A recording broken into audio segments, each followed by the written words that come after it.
It was past midnight when I woke up to the sound of my little sister crying. Her crib was across the room near the closet door. I rubbed my eyes and turned over to check on her. But what made me sit up straight was the voice that came next. "Shh, baby, it's okay. Mommy's here." My heart skipped a beat. That was Mom's voice. But Mom had died 3 weeks ago. I froze in bed. My sister stopped crying instantly. Like someone had picked her up. Like someone she trusted was comforting her. I wanted to believe I was dreaming, but I was wide awake. The hallway light spilled faintly under the door, casting a thin line across the floor. The closet stood in shadow. I got out of bed slowly, feeling the cold floor under my feet. I stared at the closet door. It was closed, but not all the way. There was a small crack. "Eli," the voice whispered again, using the nickname only Mom used for me. "Come here, sweetheart." I backed away. I wanted to scream for Dad, but something told me not to. Something about the voice. It sounded like Mom, but not exactly. Like a memory wearing her voice.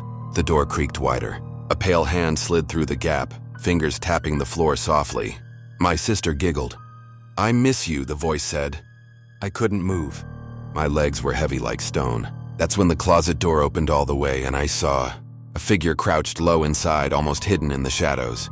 It was shaped like a person, like a woman. The same long brown hair Mom used to have. The same soft sweater she always wore when reading bedtime stories.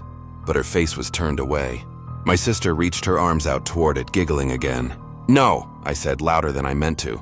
The figure froze. Slowly its head turned in my direction. My stomach dropped. It looked like Mom, but her smile was too wide, her eyes too dark, and her head, it tilted just a bit too far, like her neck wasn't holding right.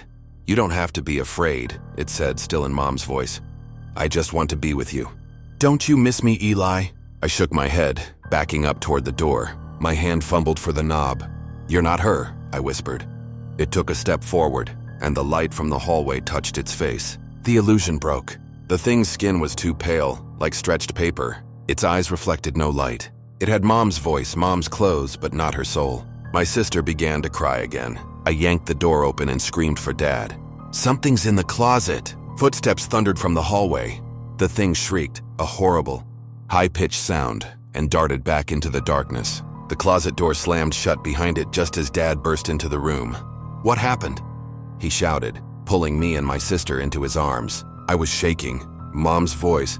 "It was in the closet." He stared at me, pale and silent.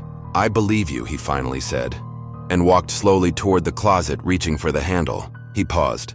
"It's time I told you something, Eli. Something about this house." Dad sat down on the edge of my bed, his hand trembling as he looked at the closet door. "This house, it belonged to your grandparents," he said quietly. "Your mother grew up here. When we moved in after her funeral, I hoped it wouldn't start again." "What do you mean?" I asked. "She used to tell me about the voice," he said. "When she was a girl, she heard it too. It came from the closet, sounded like her mom, but her real mom had already died. She thought it was just grief or dreams, but then one night it tried to take her." My sister whimpered softly in his arms. I stared at him, unable to speak. She never told anyone else. Not even me until years later. We promised we'd never come back here. But when she got sick, all she wanted was to come home. He looked down, voice cracking. I didn't know it was still here. I thought maybe it had gone, but it didn't, it just waited. Outside, the wind picked up, rattling the window. The closet door creaked softly, just a whisper of movement. Dad stood, holding us both close.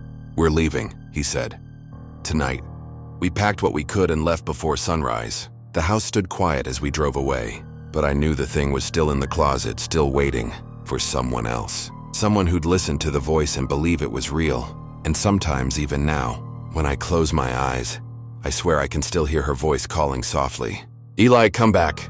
But I never will.